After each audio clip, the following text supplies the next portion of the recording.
আর bag আছে?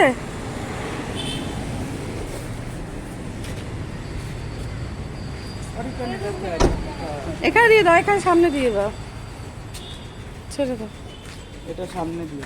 হ্যাঁ tata, আবার আসছে, সাবধানে। হ্যাঁ পৌঁছে জানিয়ে দিও।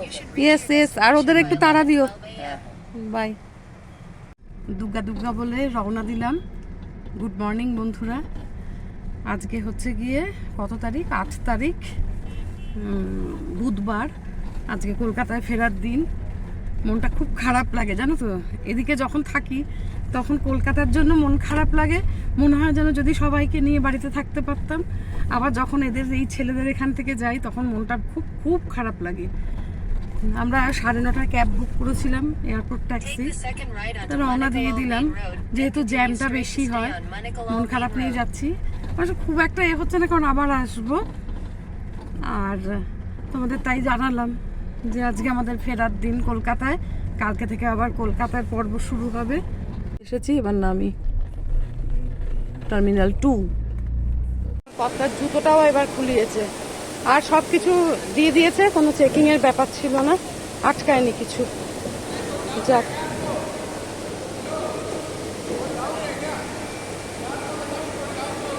Get out, all complete. এবার কোনো কিছু আটকায়নি, সব ব্যাগও দিয়ে দিয়েছে। এটা আছে, ওটা আছে, সেটা আছে বলে প্রত্যেকবার যে ঝামেলা করে, এবার একদম আমরা ফ্রি। আর এবার দেখি, এবার আর লাউঞ্জে ঢোকার টাইম নেই, নাহলে আমার কর্তার ইচ্ছে ছিল। এত দেরি হলো, রাস্তায় জ্যাম, আর ড্রাইভার ভাই না একদম নতুন, আজকে ফার্স্ট ব্লু স্মার্ট উনি চালাতে শুরু করলেন, ছেলে, বাচ্চা ছেলেই। এবারে ভালো, এবার না পথঘাট চেনে না। যাই হোক, আমরা আর কোনো রকম করিনি।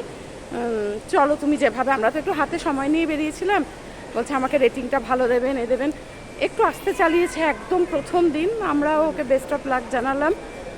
মানুষ তো প্রথম, তার জীবিকায় আজকে একদম শুরুতেই বলছে, ম্যাম আজকে প্রথম আপনাদের এয়ারপোর্ট দিয়ে আমি আমার মানে চালু করলাম আমার কাজের। খুব ভালো লাগলো। এই শুনছো, এটা নিয়ে নেই না, দাঁড়া আছে নেওয়া। সিকিউরিটির আগে ছেড়ে দিতে হয়, কিন্তু এখানে নামাই যায়, সবাইকে দেখি তো নেয়।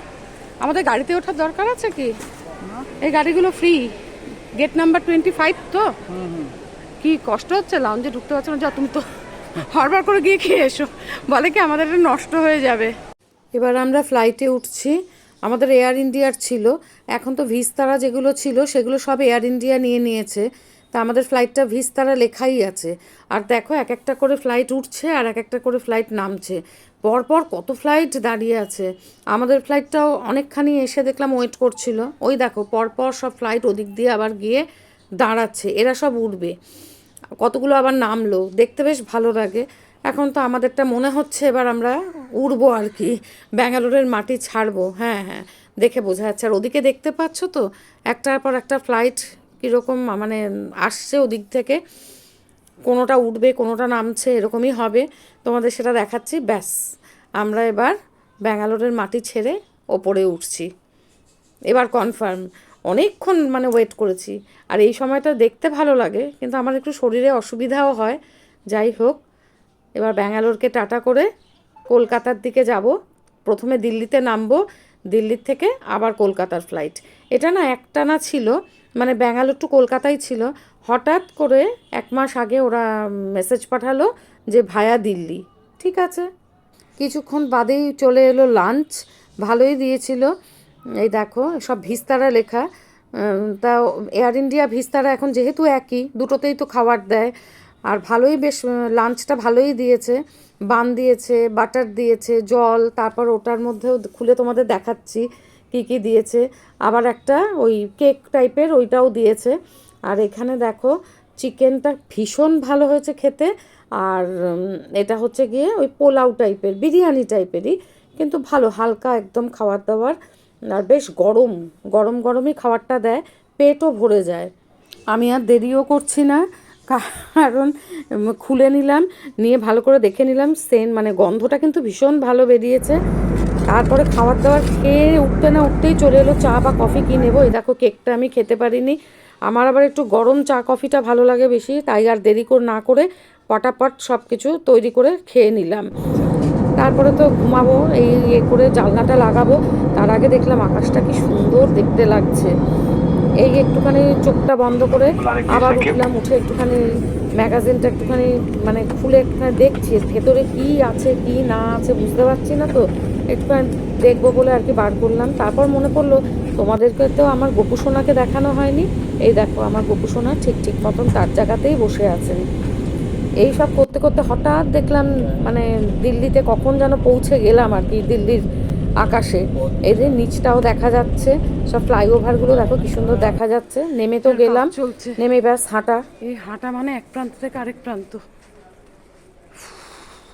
আমাদের আবার 5:15 না, কলকাতার ফ্লাইট 5:30।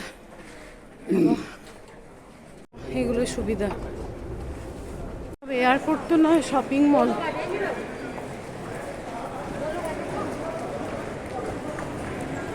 সব বিশাল বিশাল এয়ারপোর্ট।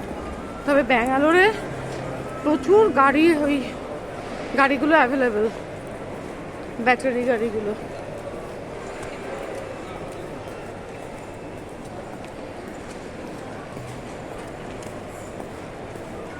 অনেকক্ষণ লাগবে আমাদের। 46 গেট নাম্বার। এয়ারপোর্টও খুব সুন্দর বলো, ভীষণ সুন্দর। ব্যাঙ্গালোরও যেরকম সুন্দর, দিল্লি এয়ারপোর্টও বিরাট বড় এদের। এই যে এদিকে আরও যাই। রিমো যখন নয়ডায় ছিল, তার আগেও কাশ্মীর টাশ্মীর যাওয়ার সময়, অনেক জায়গায় যাওয়ার সময় না দিল্লি এয়ারপোর্ট হয়ে গেছি বা এসেছি। আর নয়ডায় থাকার সময় তো এসেছি। আমার ভীষণ ভালো লাগতো দিল্লি শহরটাই, আমার ভীষণ ভালো লাগে, ভীষণ প্রিয়। রিমো ভীষণ ইচ্ছে ছিল যে দিল্লিতেই সেটেল করবে, কিন্তু চাকরি যেখানে হবে কিছু করার নেই। বহু বছর বাদে দিল্লি আসলাম, ভালো লাগছে। দুদিন থাকতে পারলে ভালো ছিল, কেউ নেই তো এখানে। দেখো কি সুন্দর, একটাই ভীষণ হাঁটতে হয়। শরীর চর্চা।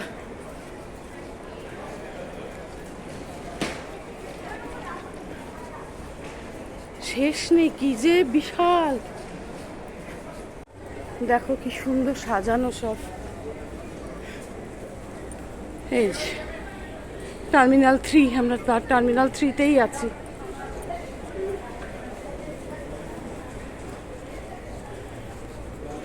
চলো চলো চলো করে যাচ্ছি। এই যে অপারেটেড বাই এয়ার ইন্ডিয়া। উঠি এবার। কপি সোনাকে বসিয়ে দিয়েছি দিল্লির থেকে, আবার এবার কলকাতা যাবে। এবার আমরা দিল্লি ছাড়লাম, কলকাতার পথে রওনা দিয়ে দিলাম। আবার সেই সন্ধেবেলা স্ন্যাক্স চলে এলো, ভালোই দিচ্ছে, ননভেজ। খেয়ে নি চটপট। এবার আমি চা নিলাম, কারণ সন্ধেবেলা চায়ের আমেজই আলাদা। আর প্যাকেটে করা যে ওই দুধের প্যাকেটটা ছোট, সেটা গোপু সোনাকে দিয়ে দিলাম। আর এবার দেখো ভেতরে খাওয়া দাওয়ার পরে যে লাইটটা জ্বলছে, অসাধারণ লাগছে। আর বাইরেটা দেখেই বুঝতে পারলাম কলকাতা, আমার প্রিয় শহর, চলে এসেছে। আর মনে হচ্ছে যেন কত আপন। আর অনেক দিন বাদে ফিরলে না বেশ ভালোই লাগে। আর আমার কর্তা মশাই তো ভীষণ খুশি।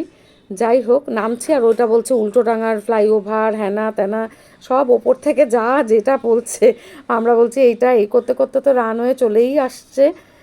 এই যে আস্তে আস্তে রানওয়ের দিকে আমরা এগোচ্ছি। আর আমার কর্তামশাই কিন্তু এখনও বকবক বকবক করে যাচ্ছে পাশ থেকে। ব্যাস কলকাতায় নেমে পড়লাম।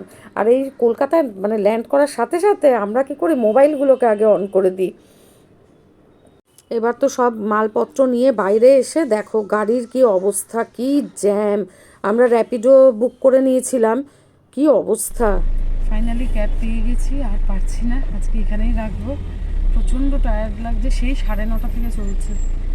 ঠিক আছে, সবাই সুস্থ থেকো, সাবধানে থেকো, ভালো থেকো। Tata, good night.